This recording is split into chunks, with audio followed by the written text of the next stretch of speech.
Hello again, I'm John Terzak, and today I'm going to answer the question for you of how to make your own reduced balsamic vinegar glaze. I'm going to take some balsamic vinegar and I'm going to reduce it down to the point where we can store it in a little squeeze bottle and keep it in our cabinet, so whenever we want to use some, we just pull it out and it's ready to go. Now this is probably a fifth or more of the price of buying it already pre-reduced in the supermarket or wherever you happen to be shopping. This is so easy to make, there's no point in doing that. So I'm going to take some regular old balsamic vinegar from Italy and I'm going to put it in a pan to begin reducing. I'm going to put about, I put about three cups in there.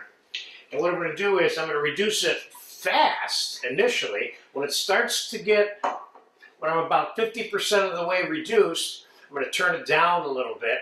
And the name of the game here is we want to get it into a syrup form, but not a syrup form when it's hot, when it's cold, because it'll tighten up as it gets cooler or comes to room temperature. So I'm going to show you how to determine when it's reduced enough. Then after it's cooled off, we're going to get it into this little bottle later. So this probably is going to take 20 minutes, half an hour for this to reduce. So I'll be back in 20 minutes, half an hour, and we'll take it from there. Okay, the balsamic vinegar has been reducing about 20 minutes, give or take. I'm going to show you where the texture is.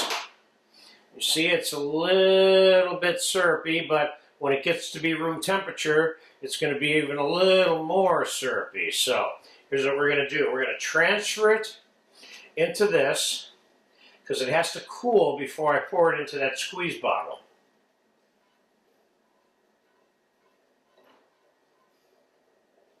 Great thing about this stuff is it keeps forever.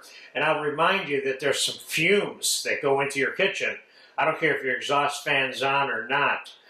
When you're reducing this, it makes it almost hard to breathe.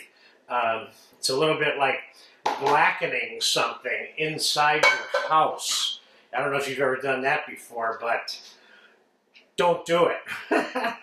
Do it outside. Take the pan outside and put your blackened fish in it or whatever. But okay, so we're going to let this cool off a little bit before we put it into the squeeze bottle. That way I can show you how it works on a plate and what the texture will be like. So we'll be back in half an hour.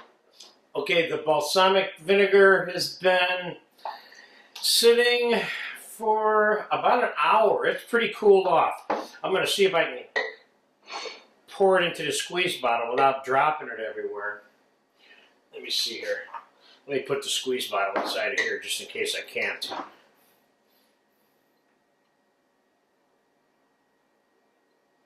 I'll make it something that I can put on a lot of different foods and I can store at room temperature for months.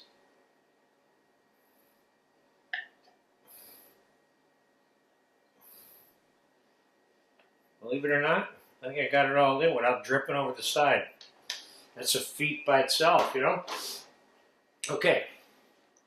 Now it's still not really room temperature, still a little warm. When I feel it, it feels warm, the bottle does. So I might be pushing the gun a little bit, but let's just see how it comes out. Now remember, if you over-reduced your balsamic and it's too thick, you just add a splash of water to it.